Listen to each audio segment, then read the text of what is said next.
आपल्या पुढील बोधकथेचं नाव आहे तो अनाथ। एकदा एक इसम प्रेषित मोहम्मद यांच्याकडे आला व रडू लागला। त्याचा एकुलता एक मुलगा मागील 3 दिवसापासून बेपत्ता होता।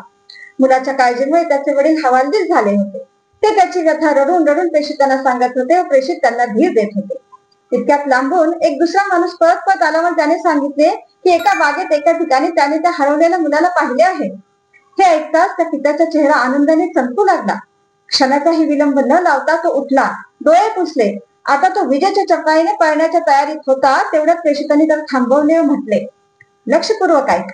आता जेव्हा तू त्या बागेत जाशील तिथे जिथे तुझा मुलगा आहे तिथे जाताच तू त्याला तुझ्या मुलाला माझ्या मुला, माझ्या बाळा अशी हाक न मारता त्याच्या नावाने हाक मार। प्रेषितांच्या या बोलण्याचा त्याला काही उलगडा झाला नाही व त्याने प्रेषितांना यामागचे कारण विचारले। तेव्हा प्रेषितांनी स्पष्ट केले की हे पित्या, या क्षणी तुझे मन अतीव प्रेम, आनंद व वात्सल्याने ओतप्रोत भरलेले आहे।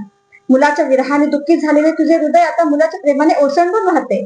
ते वात्सल्य तुझ्या चेहऱ्यावरही स्पष्ट दिसत आहे आणि ते तुझ्या आवाजातूनही दिसून येत आहे। अशा परिस्थितीत समजा की त्या बागेत खरोखरच एखादे अनाथ मूल असेल आणि जेव्हा तू तुझ्या मुलाला माझ्या मुला, माझ्या बाळा असे म्हणून संबोधशील तेव्हा तुझ्या आवाजातील ते प्रेम व वात्सल्य बघून त्या अनाथ मुलाला वाटेल की कदाचित त्यालाच कोणीतरी इतक्या प्रेमाने बोलवत आहे। त्याच्या निरागस मनात प्रेमाची आस जागृत होईल आणि जेव्हा त्याला कळेल की ते प्रेम, ते बोलवणे त्याच्यासाठी नव्हतेच, तर त्याचे कोमल मन जास्तच दुःखाने भरून जाईल। तेव्हा तू तुझ्या मुलाला नावाने बोलव, घरी घेऊन जाऊ, तिथे त्याला हवे तेवढे प्रेम कर। आता त्या पित्याला प्रेषितांच्या कथनाचा उलगडा झाला। त्यांच्या मनात अनाथाविषयी असलेली करुणा, तडप त्या इसमाला कळली। प्रेषितांनी अनाथाच्या भावनेचा किती विचार केला, तो विचार दुरून सुद्धा आपल्या हृदयापर्यंत पोहोचत नाही। धन्यवाद।